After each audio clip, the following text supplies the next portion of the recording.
تو آج جس کو ہم کہہ رہے تھے کہ یہ حرف باریاب کی روایت ہے، تو اس روایت پر گفتگو کی آج یہ دوسری یا تیسری نشست ہے۔ اور جیسا کہ پچھلی نشست میں عرض کیا تھا کہ عظمت و تقدس کے تمام درخت وہ تعلق باللہ کے بیج سے پھوٹتے ہیں اور نسبت مع رسول صلی اللہ علیہ وسلم کے چشمے سے سیراب ہو کر نمو پاتے ہیں۔ یہ ابدی اصول اور قانون ہے۔ تو افتخار عارف صاحب کا جو دینی و روحانی شعور ہے، طرز احساس ہے، ان کے اندر پیدا ہونے والی جو کیفیات ہیں وہ سب اسی خمیر سے گندھی ہوئی ہیں، ان کا یہ خمیر ہے۔ اور یہ بہت آج کل کے ماحول میں اس طرح کی شاعری جو بہت ناپید ہے۔ اب ایک نقطہ عرض کر کے پھر وہ اشعار کی طرف جاتے ہیں، وہ یہ کہ جیسے ہم نے ان کی غزلوں کے بارے میں بھی ایک اصول عرض کیا تھا کہ یہ اصول پیش نظر رکھ کے اس تناظر میں ان کی غزلوں کو اگر دیکھا جائے تو اس میں ایک طرح کی ٹرانسینڈنٹ وحدت، ٹرانسینڈنٹ یونٹی نظر آئے گی، یعنی رنگا رنگی اور تنوع کے باوجود ایک مخفی مگر مؤثر وحدت دکھائی دے گی۔ تو یہ شاعری وغیرہ پڑھنے کا یہ ایک طریقہ ہے، ضابطہ ہے، جس سے وہ زیادہ گہرائی تک آدمی شعر کی اتر سکتا ہے۔ تو ان کی جو یہ شاعری ہے جس پہ ہم نے یہ سلسلہ شروع کر رکھا ہے، اس کا جوہر جو ہے، مطلب اس کا جوہر چاہے ادراک میں ہو، چاہے اظہار میں ہو، چاہے تخیل اور احساس میں ہو، وہ ہے خود سپردگی اپنی خودی کی تعمیر نو کے تسلسل کے ساتھ۔ یہ ان کی اس شاعری کا جیسے اسم اعظم ہے۔ اور اب یہ جو خود سپردگی ہے، اس کے دو تین جیسے انداز ہیں۔ کہیں یہ اپنے محمود، اپنے ممدوح، ان کے سامنے یہ خود سپردگی عاجزانہ انداز سے ہے، کہیں فخر کے ساتھ ہے، تفاخر کے ساتھ ہے، اور کہیں ایک علمیہ سی فضا میں ہے، یعنی علمیہ سے گویا یہ اپنی پچھلی دونوں کیفیتوں کو، مطلب یہ کہ جیسے ایک تھام لیتے ہیں، ان کی تیز رفتاری کو مدھم کر دیتے ہیں اور ان میں ایک غیر شخصی سی معنویت پیدا کر دیتے ہیں، یعنی عاجزانہ کیفیت، فخریہ کیفیت، یہ شخصی کیفیتیں ہیں، انفرادیت، فرد کی کیفیتیں ہیں۔ لیکن ایک صاحب آئیں اور وہ یہ اپنے اندر کی کیفیتیں یا اپنے سے خاص احوال بیان کریں، لیکن وہ احوال کیونکہ جن لوگوں کے حوالے سے پیدا ہوئے ہیں، ان حضرات کی یا اس ذات الہی کی جو شان ہے وہ آفاقی ہے، تو آفاقیت رکھنے والے محبوبوں اور ممدوحوں سے تعلق اس وقت تک خود میرے لیے قابل تسکین نہیں ہو سکتا جب تک میں اس تعلق کے کسی یونیورسل حال یا کیفیت تک پہنچنے میں کامیاب نہ ہو جاؤں، جب تک احساس کی ایک ایسی رو میرے اندر اپنی تیزی نہ پکڑے جو مطلب جس پر ہر کشتی چل سکتی ہو، یا جس پر جو ہر کشتی کے لیے ضروری ہو کہ اس پہ چل کے دکھائے۔ تو یہ جو احساساتی آفاقیت ہے یا یہ جو غیر شخصی کیفیات ہیں، یہ شخصی کیفیات کو معنی دیتی ہیں، ان کے لیے سند بنتی ہیں، اور جس تعلق سے یہ کیفیات پیدا ہو رہی ہیں اس تعلق کے حقیقی ہونے پر دلالت کرتی ہیں، کیونکہ بڑے اور چھوٹے کا جو بھی تعلق ہوگا اس کی حقیقت اس امر سے ثابت ہوگی کہ اس کے یہ جو چھوٹا ہے اس کے تعظیمی، عاشقانہ جس نوعیت کے بھی احساسات و احوال ہیں وہ اس کے اندر پیدا تو ہوتے ہیں لیکن اس تک محدود نہیں رہتے. سمجھ گئے نا یہ بات؟ تو یہ ان کی شاعری کا بڑا کمال بھی ہے، اختصاص بھی ہے. اور جیسے اگر اس کو نظر میں نہ رکھا جائے، اس اینک کو اتار کے اگر پڑھا جائے گا تو ان کے شعر کے جو شعر میں جو ایک نظام کار فرما ہے اس تک رسائی نہیں ہوگی. تو اب جیسے ایک مطلب 4 مصرے پڑھتے ہیں تو واضح ہے. بھائی میں ایک جملہ اور کہہ دوں کہ عز فخر کے بغیر بیکار ہے، اور عز فخر بننے کے بعد اگر المیہ نہ بنے تو وہ سطحی ہے، اتھلا ہے، وہ میکینیکل ہے. وصال زیادہ بڑا المیہ ہے فراق سے. وصال میں المیہ کا اختتام نہیں ہوتا، وصال پر المیہ کی تکمیل ہوتی ہے. اور آدمی کے اندر کوئی تصور، کوئی تخیل، کوئی حال، کوئی کیفیت ایسی ہے ہی نہیں جو اپنی تکمیل میں المیہ جوہر کا حامل بننے کی صلاحیت نہ حاصل کرے. تو یہ ذرا سا خیال رہے. تو اب یہ بہرحال 4 مصرے ہیں کہ میرا شرف کہ تو مجھے جواز افتخار دے، فقیر شہر علم ہوں زکوٰۃ اعتبار دے. قیامتیں گزر رہی ہیں کوئی شہ سوار بھیج، قیامتیں گزر رہی ہیں کوئی شہ سوار بھیج. وہ شہ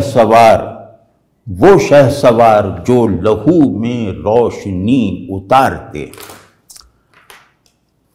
اب یہ جیسے آپ سمجھیں کہ ان کے جو اس طرح کی شاعری کے جو مختلف پہلو، مختلف مخاطب اور جو مطلب ایک نصاب ہے، اس نصاب کے سارے اجزاء ان 4 مصروں میں آ گئے ہیں.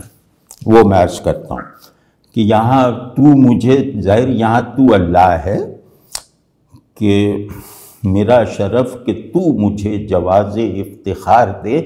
یہاں ایک بڑی باریکی ہے کہ میں اپنے آپ کو قابل فخر سمجھے بغیر محض تیرے حوالے پر فخر کرنے کے لائق ہو جاؤں. مطلب مجھے ایک ایسے فخر، ایسے افتخار، ایسے تفاخر میں رکھ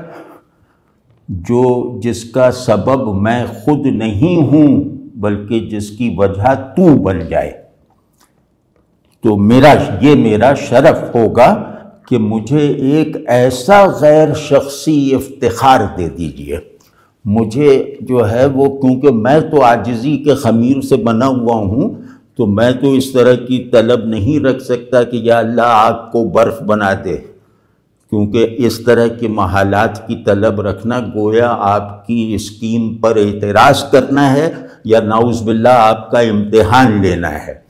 تو غرض بھی ایسی ہونی چاہیے جو اسی کے بنائے ہوئے نظام اسباب کے سے ہم آہنگ ہو. تو وہ یہ ہے کہ میں تو اپنے لیے تھوڑی پر، میں تو جانتا ہوں کہ یہ عاجز ایک ذرہ فخر کو بھی ابداً قبول نہیں کر سکتا. تو میں ایسی بات کیوں کہوں؟ تو میں تو بس اتنا کہتا ہوں کہ یا اللہ میرا حوالہ بن جا، یا اللہ میں خود کو تیری نسبت کے بغیر نہ دیکھوں اور مجھے دیکھنے والے مجھے دیکھ کر گویا تجھے دیکھنے کا شوق پیدا کر لیں. اب اس سے یہی افتخار ہے، یہی وہ ہے.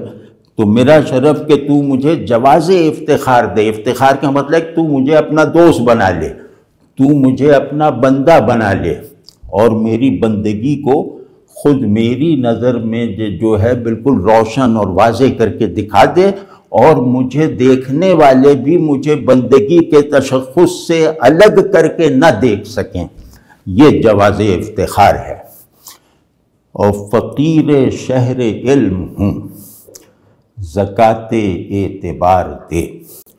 تو پہلا شرف تو یہ ہے کہ میں جیسے اللہ میرے لیے فخر ہے، فخر کا باعث ہے۔ اور دوسرا شرف یہ ہے، پہلے شرف کے ہونے کا فطری نتیجہ اور فطری تقاضا یہ ہے کہ فقیر شہر علم ہوں، زکوٰۃ اعتبار دے، کہ رسول اللہ صلی اللہ علیہ وسلم سے جو جانا ہے تیرے بارے میں انہی سے جانا ہے۔ حقائق کا جو بھی علم مجھے میسر آیا ہے، جس نے ایمان بالغیب میں ایک تجربی تصدیق اور تیقن کا رنگ غالب کر دیا ہے، وہ مجھے اسی شہر علم سے حاصل ہوا ہے جس کی پہلی سرحد شہود ہے اور پچھلی حد غیاب ہے۔ تو وہ جو شہر ہے وہ غیاب کا بھی عارف بناتا ہے اور شہود کا بھی علم فراہم کرتا ہے۔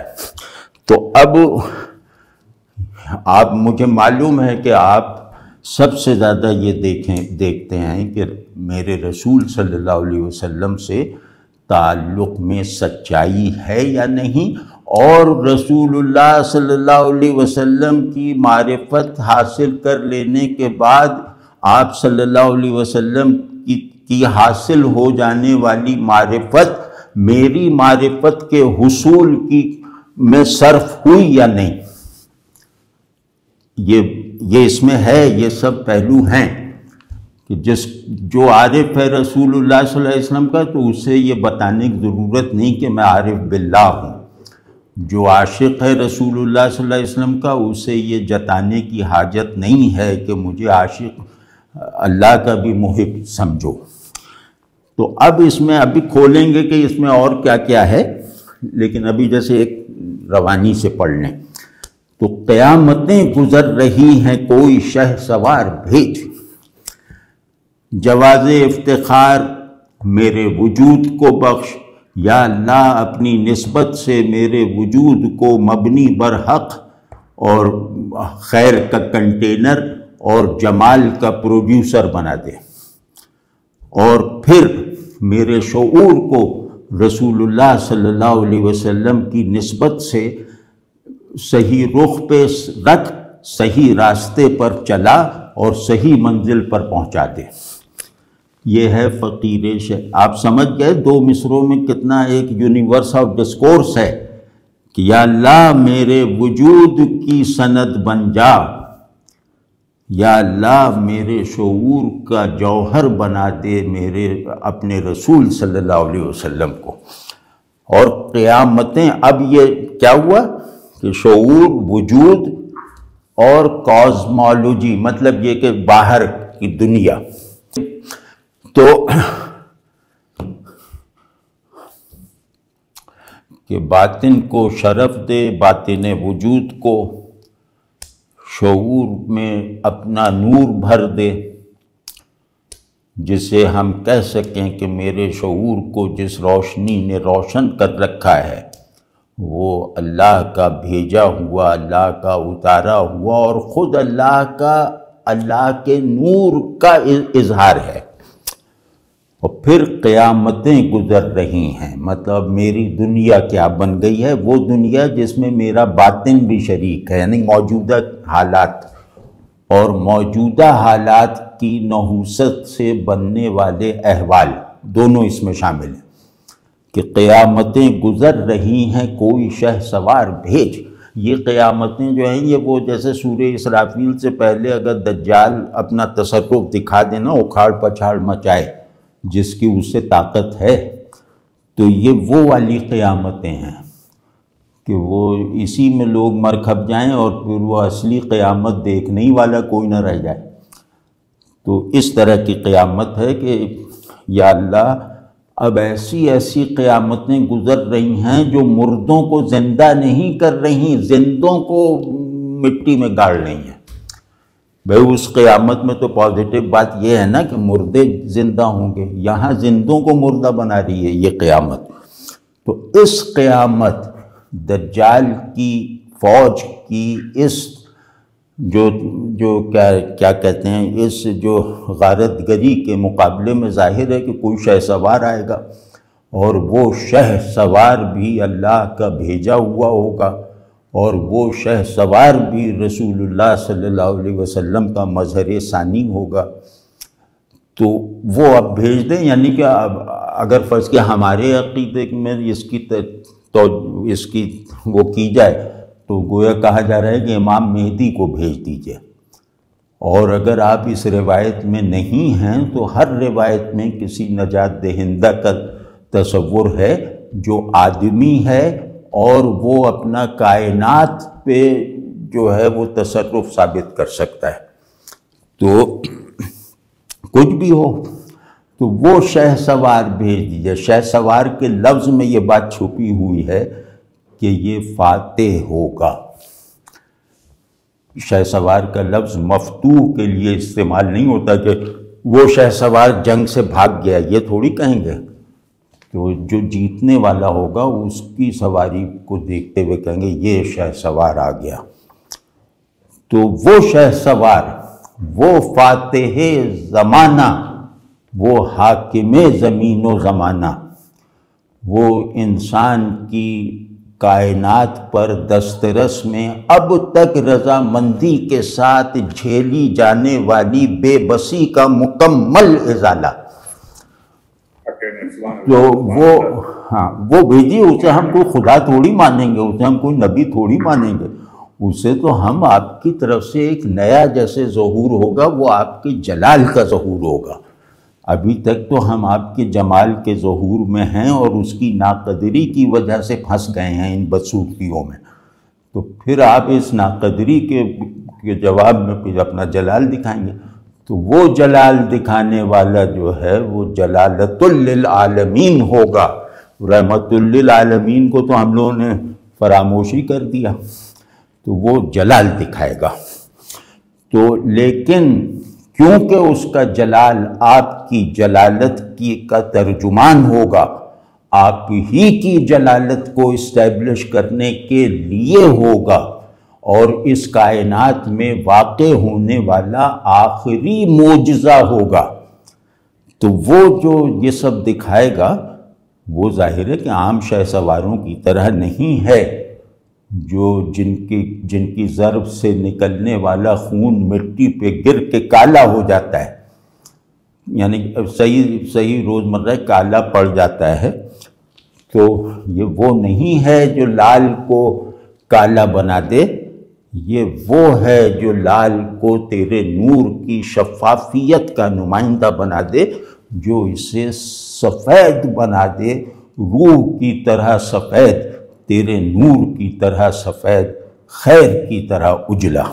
تو جس کی تلوار بھی جو ہے وہ اپنے مقتولین پر احسان کی طرح گرے گی، جس کی تلوار وجود کے باطل اجزاء کی جراحی کر دے گی، اور یہ ان باطل اجزاء پر بھی اس کا رحم ہوگا۔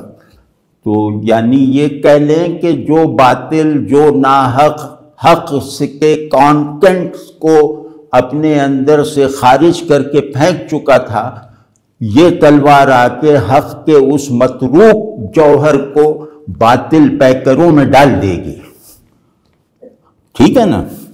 تو لیکن اس کی خوبصورتی معنی اور مفہوم سے زیادہ ہے کہ جو لہو میں روشنی اتار دے، تو اس میں اگر آپ یہ سوچیں کہ میں ذرا اس پہ غور کروں تو وہ اتنی پرلطفی تک نہیں پہنچے گا غور، لیکن اگر آپ کہیں کہ اس پر ذرا میں مراقبہ کروں، اس کو اپنے تخیل میں جیسے داخل کر کے اس کی حرکت دیکھوں، تو آپ کو جو محسوس ہوگا، جو دکھائی دے گا، وہ ان لفظوں سے سمجھ میں آنے والے یا سمجھ میں آ سکنے والے مفاہیم سے بہت زیادہ سگنیفیکنٹ بھی ہوگا، خوبصورت بھی ہوگا، لائق یقین بھی ہوگا، اور اس سے اپنے آپ کو ریلیٹ کرنا آسان بھی ہوگا۔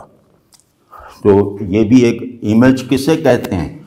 جو آنکھ کو ذہن سے بڑا عارف ثابت کر دے. یہی امیج ہے نا، تو وہ ہے. اب اس میں ان 4 مصروں میں تھیم کیا ہے کہ یہ محبوب حقیقی اور اس کے محبوبین، اس کے اعلانیہ یا یوں کہہ لیں منصوص محبوبین، ان کے ساتھ اپنے تعلق میں جو ہے وہ اضافے، تعلق میں صداقت حاصل ہے، اب تعلق میں کمال کی ضرورت محسوس ہو رہی ہے. یہ 4 مصرے ہیں، اور اس میں جو اہم الفاظ ہیں، مثال طور پر جواز افتخار. جواز افتخار کا یہ کہ اگر میں اپنے آپ سے بری ہو کر اپنی بڑائیوں کا مکمل طور پر انکار کرنے کی حالت میں فخر کرنے کے لائق ہو جاؤں تو یہ تیری طرف سے دیا گیا جواز افتخار ہے. ٹھیک ہے نا؟ تو وہ جواز افتخار کے 3 اجزاء ہیں. وہ ہے فقر، کہ فقیر شہر علم ہوں، علم یعنی شہر علم کا علم، اور اعتبار مشکل لفظ ہے. اب لوگ اس کا مطلب، یعنی شاعروں میں بھی اس کا مطلب سمجھنے والے کم رہ گئے ہیں. تو یہ 3 چیزیں ہیں. ان 3 چیزوں میں مجھے اپنی طرف یکسو کر لے تاکہ میں فخر کر سکوں کہ میرا مالک کون، میرا محبوب کون، میرا معبود کون، اور پھر اس کے محبوبین سے تعلق کو اس فخر کے احساس میں اضافے کا مسلسل ذریعہ بنائے رکھوں. تو فقر کہتے ہیں شعور کی تکمیل کے لیے وجود کا تقاضوں سے دستبردار ہو جانا. جو چیزیں وجود کی نمو کے لیے درکار ہیں، شعور کو روشن کرنے کے لیے ان چیزوں سے دستبردار ہو جانا، اس کو کہتے ہیں فقر.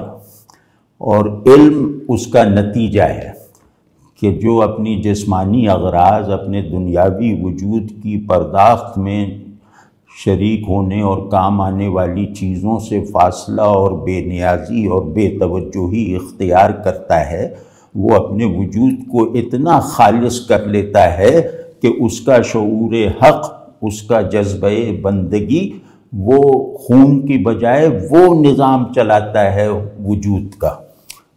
تو فقر کا بہرحال یہ مطلب ہے کہ وجود کو غیر ضروری وجود کو بس غیر ضروری چیزوں سے فارغ رکھنا، خالی رکھنا. اس کا نتیجہ ہے شعور کی روشنی، اور اس روشنی کا دوسرا نام ہے علم. اور یہ علم یعنی یہ والا علم جو حق کو حاضر اور خلق کو غائب رکھے، یہ علم ہے. تو یہ والا جو علم ہے یہ تو ایک ہی جگہ آپ نے دیا ہے، ایک ہی ہستی سے مل سکتا ہے، ایک ہی کتاب سے حاصل ہو سکتا ہے. تو یہ تو میں اس پر ایمان رکھتا ہوں. تو میں بس جا کے اس علم کے شہر میں جو پاسبانی کرنے والی ہستی ہے اس سے اجازت لے کے شہر علم میں مکین ہو گیا ہوں، اور وہاں جا کر ایک مطلب دریوزہ معرفت بن کے بیٹھا ہوا ہوں. تو وہ اب یہ میں کر چکا ہوں. یا اللہ یہ 2 چیزیں تو کر چکا ہوں، اتنی ہی 2 میرے اختیار میں تھیں. اب میں یہ چاہتا ہوں کہ یہ جو سکے میں اس فیاض سے لے رہا ہوں، اس ہستی فیاض سے، تو ان سکوں کے کھڑا ہونے کی سند تو فراہم کر دے. میں نے جو سکے جمع کیے ہیں اس شہر علم میں، وہ سکے کھرے ہیں یا ایسے ہی مجھے کسی نے دھوکے سے اس میں ڈال دیے ہیں. تو یا اللہ تو اس سکوں کو اپنی کسوٹی پہ پرکھ کے اس کا کھرا ہونا مجھ پر واضح کر دے. ایک تو یہ ہے. اور دوسرا ہے اعتبار کا مطلب یہ ہوتا ہے کہ صورت کو دیکھتے ہوئے حقیقت کو بوجھ لینا یہ دعویٰ کیے بغیر کہ میں نے حقیقت کو دیکھ لیا ہے۔ مطلب اعتبار اگر مجھے ہو، منزل اعتبار یہ ہے کہ میں یہ کہہ سکوں کہ یہ ظاہر ہے، یہ تو کہنا ہی ہے کہ میں نے اللہ کو نہیں دیکھا، لیکن اعتبار کی دولت نصیب ہو جائے تو میں کہوں گا میں نے اللہ کو نہیں دیکھا، یہ بھی صحیح ہے، اور میں نے اللہ کو دیکھا ہے، یہ بھی صحیح ہے، اور ان دونوں کی صحت ہر لاجک سے ثابت شدہ ہو۔ واضح ہے نا؟ اس پہ انشاءاللہ ان کے یہاں آگے آئے گا یہ مضمون، تو اس پہ تفصیل سے بات کریں گے کہ جہاں نفی اور ایجاب کے یا تضادات کی نسبتوں کے جو افقی پھیلاؤ ہے وہ سکڑ جاتا ہے۔ دوسرا یہ کہ اعتبار، ہاں، کہ ایسا علم جو غلط نہ ہو لیکن کامل ہو، ایسا علم الحقائق جو غلط نہ ہو، نہیں، ہاں، جو غلط نہ ہو اور کامل بھی نہ ہو۔ تو اب دوسرا ہے کہ یا اللہ یہ سب تو میرے حق میں ہو گیا، اب جو ہے وہ جو اپنا کازمک فیضان ہے وہ بھی اتار دیجئے۔ مجھے اس بات سے جیسے یہ حوصلہ ملا ہے کہ میرے یہ کہتے ہی آپ نے میری یہ غرض پوری فرما دی، جواز افتخار دے دیا، زکوٰۃ اعتبار دے دی۔ اب اس سے مجھے حوصلہ ملا ہے کہ میں ایک اور کام دوسروں کے لیے بھی کر ڈالوں، یعنی سب کے لیے، وہ یہ ہے کہ قیامتیں گزر رہی ہیں۔ یا اللہ اب میں عرض کرتا ہوں کہ اب پورا نظام ہستی اپنے اندر باہر سمیت وہ دجال کے سپاہیوں کے گھوڑوں کی ٹاپوں سے جو ہے وہ غبار میں جیسے کھو چکا ہے، گرد و غبار میں۔ تو یہ، اور لوگ جو زندہ تھے تیرے تجھ پر ایمان کے ساتھ، وہ لوگ مارے جا رہے ہیں۔ تو اب کوئی ان کی نصرت کے لیے، ان کی مدد کے لیے، اور اس کائنات کو اس شیطانی نحوست اور عاصبی پن سے محفوظ رکھنے کے لیے یا خالی کروانے کے لیے کوئی شہسوار بھیج دے۔ یہ دوسرا ٹکڑا غور کیجیے گا کہ وہ جو شہسوار آئے گا وہ کوئی میرا آپ کا علاج کوئی میز بچھا کے تھوڑی کرے گا، کوئی پیری مریدی تھوڑی کرے گا، وہ آ کے امر حق کو اس کے کازمولوجیکل مطلب وہ شکوہ کے ساتھ وہ قائم کر دے گا، اس کا غلبہ دکھا دے گا سب کو۔ واضح ہے نا؟ تو امر حق آنکھوں پہ غالب ہو جائے تو دل میں ضرور جاتا ہے، آنکھوں کی تصدیق سے دل کو اطمینان ہوتا ہے۔ تو وہ جو شہسوار آئے گا وہ غیاب ایمان بالغیب پر ہمارے صبر و شکر کا صلہ لے کر بھی آئے گا، تو وہ گویا شہود کو غیاب کے رنگ میں رنگ کے دکھا دے گا، وہ غیاب کو شہود پر حاکم اور غالب کر کے مطلب مشاہدہ کروا دے گا۔ تو وہ اب ظاہر ہے کہ جو یہ سب کر دے گا تو مجھے مرنے میں کیا تکلف؟ تو پھر اگر کوئی مرا بھی تو وہ اس کا احسان مند بن کے مرے گا، مطلب وہ جو دشمن حق بھی۔ اب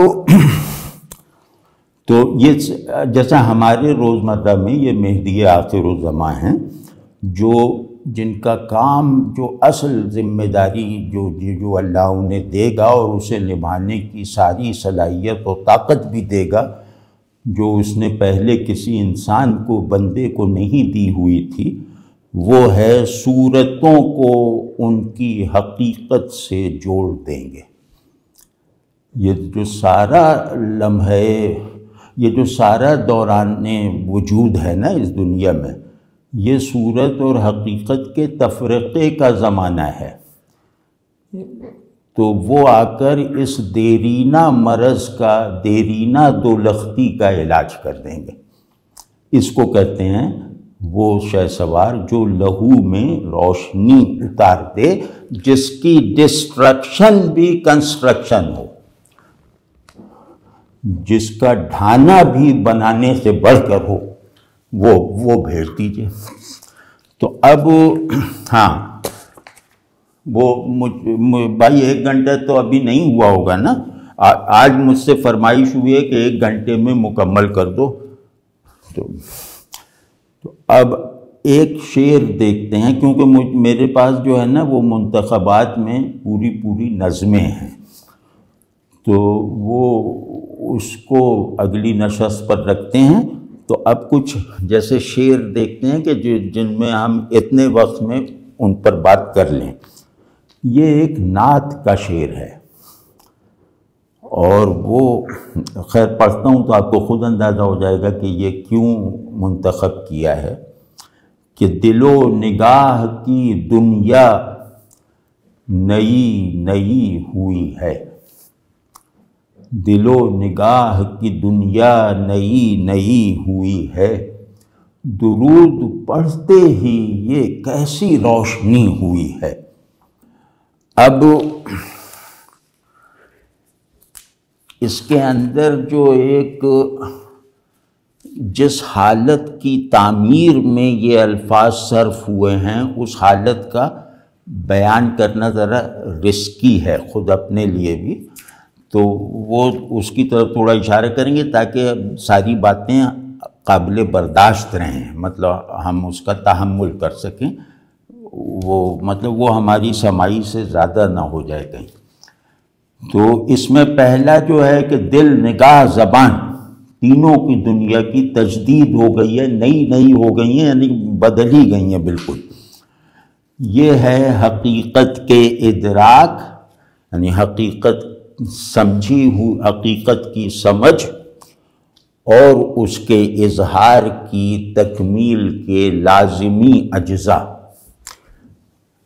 دل، نگاہ، زبان. دل اور نگاہ معرفت اور علم کی تشکیل کے ٹولز ہیں، اور زبان جو ہے وہ ان کی کاوشوں کو اظہار دیتی ہے، یعنی زبان علم کے پھیلاؤ اور تسلسل کا سب سے بڑا سبب ہے. تو اس کو ہم کہہ رہے ہیں کہ حقیقت کے ادراک اور اس ادراک کو اظہار کرنے والی قوت، یہ اجزاء ہیں معرفت کے. اب اس میں یہ تو واضح ہو گیا کہ جو بھی میرا نظام ہے، جو میری سمجھ، جو میرا علم، جو میرا وجود، مطلب میں اپنی پوری کلیت کے ساتھ ہی نہیں بلکہ علم اور وجود اپنی یونیورسل اسٹرکچر میں نئے ہو گئے ہیں، بدل گئے ہیں. درود پڑھا میں نے ہے، لیکن اس کا فیض وہاں تک بھی پہنچا ہے جہاں میری آواز نہیں پہنچی، جہاں مجھے جاننے والا کوئی نہیں ہے. تو اب آپ دیکھیے یہ اتنی نادر بات ہے کہ یہ مولانا کے علاوہ کہیں شاید نظر نہ آئے، دیوان شمس سے باہر کہیں نظر نہ آئے. وہ ہے انفس کی آفاقی توسیع، یعنی انفس کا سچا حال آفاق پر طاری ہوتا ہے. اسی معنی میں تو انسان جوہر ہستی ہے نا. تو اب آپ دیکھیے کہ یہ شعر کتنے بڑے پیمانے تک کو جیسے چھو رہا ہے اور ہمیں مجبور کر رہا ہے کہ تم اس کو عام کیفیات کی طرح، نفسیاتی احوال کی طرح یا رسمی روحانی احوال کی روایت میں جو احوال سے تم واقف ہو ان کے اظہار سے اس طرح نہ سمجھو. یہ انفس کے بیج سے آفاقی جنگل بننے تک کا پورا عمل ان 2 مصروں میں ہے. تو واضح نا، نگاہ کی دنیا کیا ہے کہ یہ جن چیزوں کو دیکھتی تھی وہ چیزیں بدل گئی ہیں، اور نگاہ کیسے بدلے گی؟ اور یہ چیزوں کو جس اینگل سے دیکھتی تھی وہ زاویہ بدل گیا ہے. تو اس میں کائنات شامل ہو گئی نا. تو اب اس میں نئی آپ سمجھ رہے ہیں نا کہ درود شریف جو ہے وہ تجدید وجود نہ کرے تو وہ آپ نے پڑھا نہیں. درود شریف اگر روشنی بن کر آپ کے اندر سے باہر چھلکنے والا جوش نہ پیدا کرے تو آپ نے درود شریف نہیں پڑھا، وہ کوئی ایسے ہی رسمی سا وظیفہ پڑھ دیا ہے۔ تو اب اس کو دیکھیں کہ درود پڑھتے ہی یہ کیسی روشنی ہوئی ہے۔ ہاں، دل و نگاہ کی دنیا نئی میں نگاہ کی دنیا نئی ہو گئی ہے بلحاظ صورت، اور دل کی جو دنیا ہے وہ نئی ہو گئی ہے باعتبار حقیقت۔ سمجھ رہے ہیں نا آپ؟ تو یہ سب اس میں اہتمام ہے، رعایتیں ہیں۔ اب اس میں یہ کہ رحمت للعالمین پر درود پڑھتے ہی یہ کیا واقعہ ہو گیا؟ مطلب آج میں نے کیسا یہ درود مجھ پر اترا ہے کہ جس کا اظہار ہوتے ہی یہ جو ہے ایسی روشنی ہو گئی ہے جس میں وہ اندھیرا بھی جو ہے غائب ہو گیا جو میرے اندر چھایا ہوا تھا، اور وہ ظلمت بھی ہوا ہو گئی جس نے سب چیزوں کو اپنی جکڑ میں لے رکھا تھا۔ اب آپ سوچئے کہ رسول اللہ صلی اللہ علیہ وسلم کا یہ فیضان، یا یوں کہہ لیں کہ رسول اللہ صلی اللہ علیہ وسلم سے فیضان کا یہ رنگ اور اس رنگ کا احساس اور اظہار یہ ہمارے یہاں کہیں ہے؟ تو خیر، تو اب خوبصورتی بس دیکھیں، درود پڑھتے ہی، یعنی کہ جو سب سے بڑا عمل ہوتا ہے اس کا پھل آنا زمانی تقدیم و تاخیر اور مکانی قرب و بعد کا پابند نہیں ہوتا۔ درود پڑھتے ہی ایک نظام روحانی، ایک نظام نورانی جو ہے وہ حرکت میں آیا، جو زمانے پر حاکم ہے، زمانے کا پابند نہیں ہے۔ تو بس پڑھتے ہی، یعنی اب ہی میں گویا روشنی ہونے اور پڑھنے کے بیچ میں ایک مائکرو سیکنڈ بھی نہیں ہے، ہی میں جو زور ہے وہ یہ ہے۔ تو درود پڑھنے کا فیض تم نے دیکھا کہ یہ کائنات اور انسان یعنی پورے قالب وجود میں روح واحد بن کر نمود کرتا ہے، جس کا حب رسول صلی اللہ علیہ وسلم فطرت میں حسن اور خیر کی سمائی نہ پیدا کرے، وہ حب رسول خود غرضی ہے یا غلط فہمی ہے، یا مطلب عاشقانہ استعداد میں کمی ہے، یا رسول اللہ صلی اللہ علیہ وسلم کی ذات اقدس سے مناسبت میں ضعف ہے، یا آپ صلی اللہ علیہ وسلم کو نہ سمجھ سکنے کا نتیجہ ہے۔ تو اس میں دوسرا پہلو یہ بھی ہے کہ رسول اللہ صلی اللہ علیہ وسلم رحمت کسے کہتے ہیں؟ رحمت کہتے ہیں کہ جس پر ہو جائے اسے ہر طرح کی آلودگی، آلائش اور نحوست سے پاک رکھے۔ رحمت خلقت کو خالص کرتی ہے۔ تو اب یہ جو رحمت جو سبھی کے لیے بنا کے بھیجے گئے تھے نا، تو ان کی تاثیر کے ہم آپ چینلز ہیں کہ وہ ہم سے نکل کر عالمین میں سرایت کرے گی۔ تو ہم نے اپنی یہ ذمہ داری چھوڑ دی، اور ایک صاحب نے ادا کر دی، تو وہ کیونکہ خود بھی دیکھ رہے ہیں کہ سب درود شریف پڑھے جا رہے ہیں، ہوا تو کچھ نہیں، تو اب مجھ سے ایسا کیا ہو گیا کہ یہ پڑھتے ہی یہ سب ہو گیا۔ اس میں ایک حیرت سی بھی ہے۔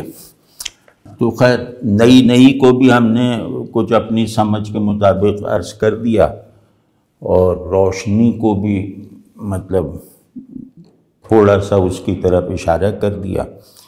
اور اب درود پڑھنے کا جو ادب ہے، درود پڑھنے کا جو تقاضا ہے، درود پڑھنے کا جو اثر مرتب اور ظاہر ہونا چاہیے، وہ بھی عرض کر دیا۔ تو یہ اب آپ دیکھیں کہ یہ 10-15 لفظوں کے 2 مصروں میں یہ سب جیسے سمایا ہوا ہے، اس میں سے چھلک رہا ہے، اور ہم اس کا کچھ حصہ ہی جو ہے وہ گویا اپنے اس میں لے سکے اور اسے ظاہر کر پائے۔ تو لیکن یہ میں کہوں کہ اس کو وظیفہ بنائیے، اور جیسے درود شریف پڑھنے لگے نا تو اس شعر کو 2-3 مرتبہ اپنا جیسے وسیلہ بنا کے پڑھیے کہ میں نے تو یہ سنا ہے، اب یہ سنا ہے تو یہ کہہ کے سنا دیجئے کہ یہ سنا ہے۔ اس کے بعد جب درود شریف پڑھیں گے تو کہیں نہ کہیں کسی وقت یہ ہمارا شعر ہو جائے گا، یہ ہمارا بیان ہو جائے گا، اللہ کرے۔ اچھا، اسی میں دوسرا شعر، اس نعت میں دوسرا شعر اسی نعت کا، تو مجھے یقین ہے وہ آئیں گے وقت آخر بھی۔ کتنی پرسنل سچائی ہے، آپ سمجھ، یعنی کہ سچائی جو ہے وہ حقائق کو واقعات کا ڈھب دے دیتی ہے۔ تو مجھے یقین ہے وہ آئیں گے وقت آخر بھی، میں کہہ سکوں گا زیارت ابھی ابھی ہوئی ہے۔ بڑا ڈرامیٹک شعر ہے یہ، کہ اس میں پہلی بات یہ کہ اس میں جو وقت آخر ہے، لیکن وقت اول بھی وقت آخر میں جو ہے وہ ضم ہے، یعنی وقت اول اس میں لفظ کی حیثیت سے غیر حاضر ہے، اور معنی بن کر اپنی لفظی صورت سے زیادہ حاضر ہے وقت آخر میں، یعنی وقت آخر وقت اول سے بھی زیادہ وقت اول بن گیا، کیونکہ ہم نے گویا وقت اول کو اس کی تکمیل کے نقطے پہ جا کے دیکھا نا، تو وہ مکمل ہو گیا۔ اور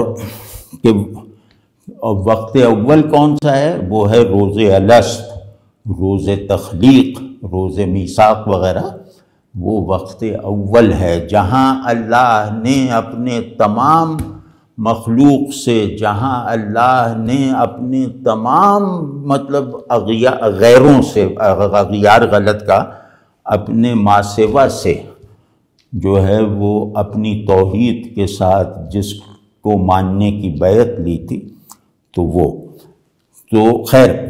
اور وقت، ہاں دوسرا یہ کہ کیونکہ یہ ذرا بہت پرسنل ہو کر کہا گیا ہے نا، تو ہم اس کو زیادہ میٹافزیکلائز نہ کریں، اور اس کو ایک کیفیت ہی میں رکھتے ہوئے اس کے لفظوں کی تحلیل و تجزیہ کریں، تو پھر وقت جو ہے وہ وقت اول جو محذوف ہے وہ ان معنوں میں ہوگا کہ وقت کا آغاز بھی اسے دیکھ کر ہوا ہے، تو وقت کا اختتام بھی اسی کو دیکھ کر ہوگا۔ جسے دیکھ کے وقت کا آغاز ہوا ہے تو لازم ہے کہ اسی کی دید پر اس کا اختتام ہو، تو یہ بھی پہلو ہے۔ اور پھر تیسری جو بات اور مضمون ہے وہ یہ ہے کہ زیارت ابھی ابھی ہوئی ہے، یعنی منزل دید نصیب ہو جائے تو پھر کیسا حساب کتاب؟ حساب کتاب تو اندھوں کا ہونا ہے، سنگ دلوں کا ہونا ہے، بے حضوروں کا ہونا ہے، نافرمانوں کا ہونا ہے، سچے لوگوں کا جو کمزور ہیں ان کا نہیں ہونا۔ تو اب اس سے بڑا شرف کیا لے کے میں جا رہا ہوں کہ میں آخری جو میرا زندگی کا آخری تجربہ ہے وہ رسول اللہ صلی اللہ علیہ وسلم کی دید ہے، تو فرشتے وغیرہ یا کوئی بھی کس طرح مجھ سے پوچھے گا کہ آؤ حساب دو؟ یعنی میں کہہ رہا ہوں کہ ابھی ابھی میں نے دیکھا ہے رسول اللہ صلی اللہ علیہ وسلم کو، تو اس پہ کوئی داروغہ آ کے مجھ سے کہے گا کہ چلو چلو حساب دو؟ تو یہ بڑی اس میں ایک برجستگی، بے ساختگی، اعتماد اور محبت کا سنبھلا ہوا متوازن اظہار ہے۔ تو چوتھا نقطہ اس میں یہ ہے کہ ابھی ابھی زیارت ابھی ابھی ہوئی ہے، تو ابھی ابھی میں ایک پہلو یہ بھی ہے کہ قبر میں اترنے کے بعد میری حیات برزخی یعنی قیامت ثانی تک جو ہے وہ رسول اللہ صلی اللہ علیہ وسلم کی ایک زیارت سے گویا ایک لمحے میں گزر گئی، یعنی حیات برزخی کا سارا طول اس لمحے دید میں سمٹ آیا، اور میں نے جو دوسرا والا سور سنا، اس وقت میں جیسے چونکا اس دید سے، مطلب اس دید کی محویت سے چونکا، مطلب اس نے اس دید کی محویت کو توڑا میری، اب یہ آدمی جب اٹھ کے جائے گا اور کہے گا کہ اسرافیلی سے کہہ دے کہ تم نے عجیب سور میں پھونکا کہ میری یہ محویت ہی ٹوٹ گئی، اب جو آدمی یہ سب وہاں کرے گا اس کو کون لے جا کے میزان پہ کھڑا کرے گا؟ مطلب وہ تو وہ خود اپنی ذات سے حساب لینے والوں کے لیے ایک چیلنج اور ایک جیسے وہ بن جائے گا نا۔ تو یہ سب اس میں ہے اور بے تکلف ہے، اور کیا کہنے۔